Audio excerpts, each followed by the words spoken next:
सभी को नमस्कार। मैं आज आप लोगों को मोबाइल नंबर पोर्टेबिलिटी यानी मोबाइल का जो नंबर है आपका जिस कंपनी का है, अगर आपको उसे दूसरी कंपनी में चेंज करना है।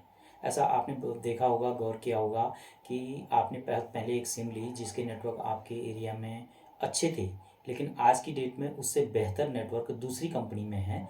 तो उस चीज़ को मोबाइल नंबर पोर्टेबिलिटी यानी कि MNP शॉर्ट फॉर्म में ऐसा बोलते हैं।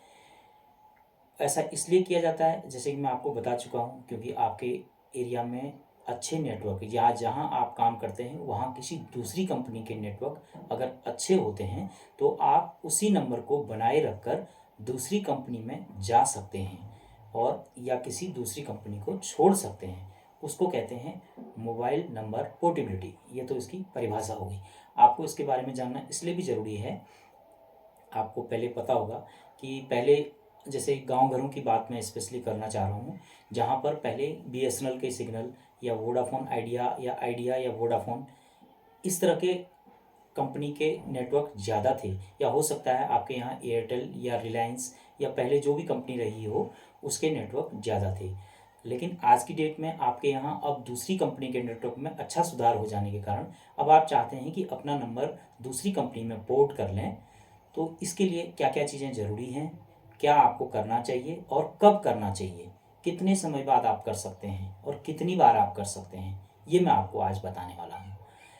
सपोज कीजिए आपके नंबर पर आप किसी भी कंपनी का नंबर पोर्ट करना चाहते हैं, जिसको पोर्ट आउट करना चाहते हैं, मतलब कि आपका एक कंपनी कोई किसी कंपनी का है लेकिन आप चाहते हैं कि उसको दूसरी कंपनी में जाना, तो उसको कहते हैं उस कंपनी से पोर्ट आउट होना। सपोज कीजिए आप BSNL के नंबर को एयरटेल बनाना चाहते हैं तो आप BSNL से पोर्ट आउट कर रहे हैं। तो BSNL से अगर आप पोर्ट आउट कर रहे हैं या सपोज किसी भी कंपनी से कर रहे हैं, तो सबसे पहले ध्यान रखिए कि आपके पास वैलिड रिचार्ज होना चाहिए। वैलिड रिचार्ज आपके पास होना चाहिए, इसका अर्थ ये होता है कि आपके पास उस सिम में रिचार्ज उपलब्ध होना चाहिए, यानी बंद पड़ी हुई सिम को, यानी जिसमें आपका कॉल आना जाना नहीं है, ऐसी सिम को आप पोर्ट नहीं कर सकते हैं। अगर आपके सिम में नेटवर्क ही नहीं है तो भी आप उसको पोर्ट नहीं कर सकते हैं। और कम से कम 3 महीना यानी 90 दिन, ट्राई के नियमों के अनुसार 90 दिन के बाद ही, यानी कि अगर आपने नई सिम ली है और उसका नेटवर्क आपके क्षेत्र में अच्छा नहीं है तो आप उसको अगर पोर्ट करना चाहते हैं तो कम से कम आपको उस कंपनी के साथ 90 दिन तक बना रहना पड़ेगा, तभी आप उसको पोर्ट कर सकते हैं। तो नंबर 1 तो शर्त यह है कि आपके पास उसमें नेटवर्क होना चाहिए। नंबर 2, उसमें वैलिड रिचार्ज होना चाहिए। नंबर 3, कम से कम 90 दिन पुरानी आपकी सिम होनी चाहिए, तभी आप पोर्ट कर सकते हैं। दूसरी बात, अब अगर आप पोर्ट कराने के लिए जाएं तो आप किसी भी वैध कंपनी के आदमी के पास, यानी जो कंपनी के रिप्रेजेंटेटिव होते हैं, आपको शहर में कहीं पर भी उपलब्ध मिल जाएंगे या किसी भी दुकान में आप जा सकते हैं। सबसे पहले आप ध्यान रखिए कि जो भी अपना नंबर पोर्ट करना चाहते हैं उसके लिए आपको एक SMS करना होता है। उसी SMS के लिए मिनिमम रिचार्ज यानी वैलिडिटी के लिए जो न्यूनतम रिचार्ज है कंपनियों द्वारा अलग अलग हैं। जैसे कि अगर आप BSNL से पोर्ट करना चाहते हैं तो आपको 107 रुपये का रिचार्ज कराना होगा, या अगर आपके पास पहले से रिचार्ज पड़ा है 107 या उससे अधिक रुपए का तो भी आप पोर्ट करा सकते हैं।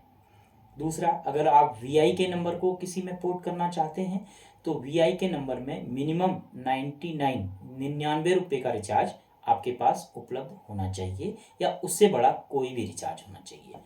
तीसरी बात, अगर आप एयरटेल के नंबर को छोड़ के किसी दूसरी कंपनी में जाना चाहते हैं तो उसके लिए मिनिमम 155 रुपये का रिचार्ज या उससे बड़ा कोई भी रिचार्ज आपके मोबाइल में उपलब्ध है तो आप वो SMS कर सकते हैं। मैं अभी SMS के बारे में भी बताऊंगा आपको।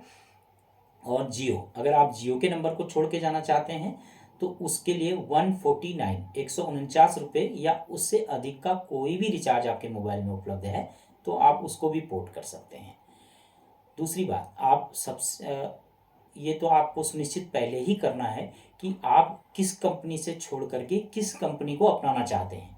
सपोज करिए आप एयरटेल से छोड़ करके VI में आना चाहते हैं तो उसके लिए भी आपको जो VI का ऑथेंटिक या वीआई का जो ऑथराइज्ड डीलर है या जो दुकानदार होते हैं जिनके यहाँ सिम खुलती है, उनके यहाँ जा कर के अपने मोबाइल से एक एसएमएस आपको प्राप्त करना होगा, जो उसी मोबाइल से उसी सिम के द्वारा किया जा सकेगा।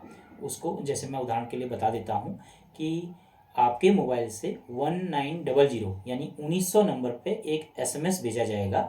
एसएमएस का फॉर्मेट इस प्रकार रहेगा, PORT आपने लिखना है और उसका एक स्पेस देने के बाद अपना मोबाइल नंबर टाइप करना है और उसको 1900 में भेज देना है।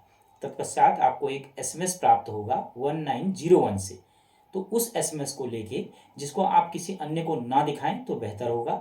आप जो भी अधिकृत दुकानदार हो या जो कंपनी के बंदे अपनी कैनोपी लगा के यानी छतरी के लगा के नीचे बैठे रहते हैं, आप उनसे एयरटेल में करना है तो एयरटेल वाले के पास, जियो में करना है तो जियो वाले के पास, वीआई में करना है तो वीआई के पास, और अगर बीएसएनएल में करना है तो बीएसएनएल की कैनोपी के नीचे जाके ये काम कर सकते हैं। जैसा कि मैंने अपने पिछले वीडियो में बताया था आपको कि यहाँ से वही प्रक्रिया स्टार्ट होती है जो आप सिम खोलने के लिए करते हैं। यानी कि आपके पास आधार नंबर अगर उपलब्ध है तो भी आप ये काम कर सकते हैं।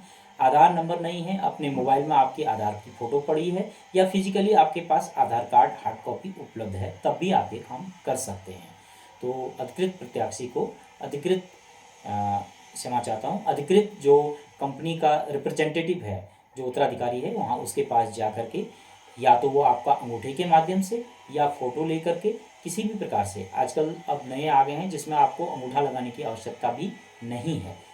एयरटेल, जियो, इन दोनों में एप्लीकेशंस अपडेट हो गई हैं जिसमें आप अपना केवल चेहरा दिखा के फ़ोटो खींच के आप ये काम कर सकते हैं। उसके बाद इसकी प्रक्रिया 3 दिन तक चलती है। यानी ये आपको वो जो प्रत्याशी है, जो आपको दुकानदार है, वो आपको एक नई सिम प्रोवाइड कराएगा उस कंपनी की सिम को लेकर के उसमें अपना नंबर लिख करके याद रखने के लिए, वैसे तो आपको अपना नंबर याद होना चाहिए, नहीं है तो आप उसमें लिख सकते हैं।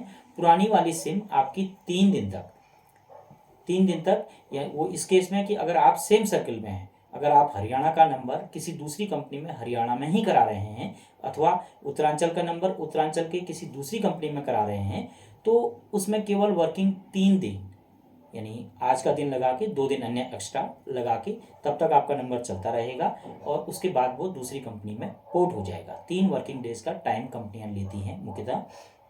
लेकिन अगर आप किसी दूसरे सर्कल का नंबर अपने गृह सर्कल में कराना चाह रहे हैं या किसी भी दूसरे सर्कल का नंबर दूसरे सर्कल में जाके पोर्ट करना चाह रहे हैं, तो उसमें कम से कम 5 से 7 दिन का समय लगता है।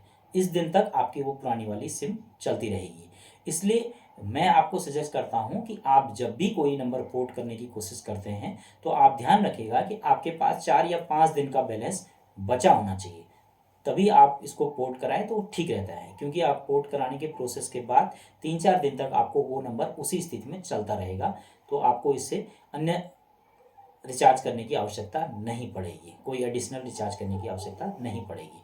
मुख्यतः ऐसा होता है कि जो इस कंपनी में आप पोर्ट करते हैं, अगर कोई ऑफर रहा तो कंपनियां आपको उसमें पहला रिचार्ज, जिसको कंपनी के टर्म में FRC बोला जाता है, फर्स्ट रिचार्ज कूपन, तो वो मुफ्त में देती हैं। प्रमोशन के तहत आपको फ्री में मिलता है। लेकिन ऐसा ज़रूरी नहीं कि ये स्कीम हमेशा चल रही हो, तो ये आप पहले सुनिश्चित कर लीजिए कि भाई दुकानदार से पूछ के कि मेरे को नई सिम के साथ क्या और कितना मिल रहा है, वो जैसे बताएं उस आधार पे आप उनसे पहले ही सौदा तय कर लीजिए। उसके बाद वो आप पोर्ट कराने में सहमति दें और अपना अंगूठा लगा के उस प्रक्रिया को मात्र 4-5 मिनट में आप पूरा कर सकते हैं। और 3 दिन के पश्चात आप उस पुरानी सिम को निकाल के नई वाली सिम अगर आप डालेंगे तो नई सिम प्राप्त हो जाएगी। आजकल तो ऐसी प्रोसेस है कि आप नई सिम डालेंगे तो आपको उसमें कुछ भी नहीं करना होता है। फिर भी आप जिनसे भी आप ये काम करा रहे हैं उनसे आप कंफर्म कर लीजिए कि आपको उसमें क्या करना है और कुछ करना तो नहीं है, कोई वेरिफिकेशन वाली प्रक्रिया पूरी तो नहीं करनी है, जबकि आजकल ऐसा होता नहीं है। फिर भी अगर कोई मैनुअली ये काम कर रहा है जिसके पास डिजिटली या KYC के तहत ये नहीं हो रहा है, तो आप वो काम उनसे पूछ करके करिएगा। और सुरक्षा कारणों से आप उसका नंबर भी अपने पास सुरक्षित कर सकते हैं किसी भी प्रकार से बाद में होने वाली असुविधा से बचने के लिए। दूसरी बात, ये तो प्रक्रिया हो गई आपने जो सिम खोलने के जैसे कर दी है। उसके बाद कंपनियां अधिकतर, जैसे आप जिस भी कंपनी से पोर्ट आउट करेंगे, वो आपको पहुंचकर मनाने की कोशिश करते हैं कि आप ऐसा मत कीजिए, आप हमारे कंपनी के ग्राहक हैं। तो आप अगर पोर्ट कराने के लिए मजबूर हैं, आपको आवश्यक है, तो आप बिल्कुल उनकी बातों पर ध्यान मत दीजिए। 24 घंटे तक वो आपको पोर्ट आउट कैंसिल कराने के बारे में बोलते रहेंगे, जो आप उनसे मना करके आप इस प्रक्रिया को सफल बना सकते हैं और दूसरी कंपनी में आराम से जा सकते हैं। अब कुछ बातें आपको ध्यान में पहले दिला दूं। अगर आपके पास पहले से ही बहुत लंबी पीरियड का रिचार्ज आपको पड़ा है, तो आप ये ध्यान रखिए कि नई कंपनी जिसमें आप जाएंगे उसमें वो रिचार्ज आपको नहीं मिलेगा। नंबर 2, सिम के साथ अगर आपके कॉन्टैक्ट मोबाइल में सेव हैं, जो कि सिम में सेव हैं, जैसे आपको पता होगा मोबाइल में 2 स्टोरेज होते हैं, अधिकतर 3 भी होते हैं। एक तो जीमेल वाला, दूसरा मोबाइल के फ़ोन स्टोरेज और तीसरा सिम का स्टोरेज। अगर सिम के स्टोरेज में आपका कोई डाटा उपलब्ध है, तो उसको पोर्ट करने के दौरान इन 3-4 दिनों के अंदर आप अपना डाटा ट्रांसफ़र कर लीजिए, जिससे आपके नंबरों के डिलीट होने की असुविधा से आप बच जाएंगे। ठीक है, और ये सब प्रक्रियाएं आप कर करके देख लेंगे, और ये सब चीज़ें आपको अवश्य ध्यान रखनी चाहिए जब भी नंबर आप अपना पोर्ट करना चाहते हैं। और आखिरी में एक बात मैं और बताना चाहूँगा, कुछ लोग अधिकतर समय से, लंबे समय से किसी एक कंपनी का सिम चला रहे हैं, उनको कोई प्रॉब्लम नहीं है, लेकिन अगर उनका नंबर अपने नाम से नहीं है, या वो जानते हैं कि परिवार में किसी भी कारणवश आपने किसी दूसरे के नाम से सिम आप इस्तेमाल कर रहे हैं, जो आपको पता है अपने घर में ही, जैसे मैं ही हूँ, मैंने अपने घर में अन्य लोगों को जो सिम दे रखी है वो मेरे नाम से है, लेकिन अगर आप ऐसी स्थिति में हैं जब वो आदमी जो सिम जिसके नाम से है, अगर वो उपलब्ध नहीं है या किसी कारणवश वो कहीं बाहर हैं, तो मैं उनको सजेस्ट करना चाहूँगा कि वो अपना नंबर पोर्ट करा के दूसरी कंपनी में जाएं और अपने नाम का आधार कार्ड से उसको अपने नाम से कर लें, जिससे कि भविष्य में होने वाली किसी भी प्रकार की असुविधा से वो बच सकते हैं। अधिकतर ऐसा होता है कि आप अपने नंबर को बैंक से जोड़ देते हैं या किसी भी प्रकार की कंपनियों के साथ जोड़ देते हैं, अपना व्हाट्सएप प्रोफाइल, अपना फेसबुक, अपना सब कुछ उसी से जोड़े रखते हैं। तो अगर वो किसी दूसरे के नाम से है, दूसरे के आधार कार्ड में है, तो आप उसको पोर्ट करके अपने नाम से बना सकते हैं। आपका बहुत बहुत धन्यवाद। मेरे ब्लॉग को देखते रहिएगा, इसको लाइक, शेयर और सब्सक्राइब जरूर कीजिएगा। नमस्कार।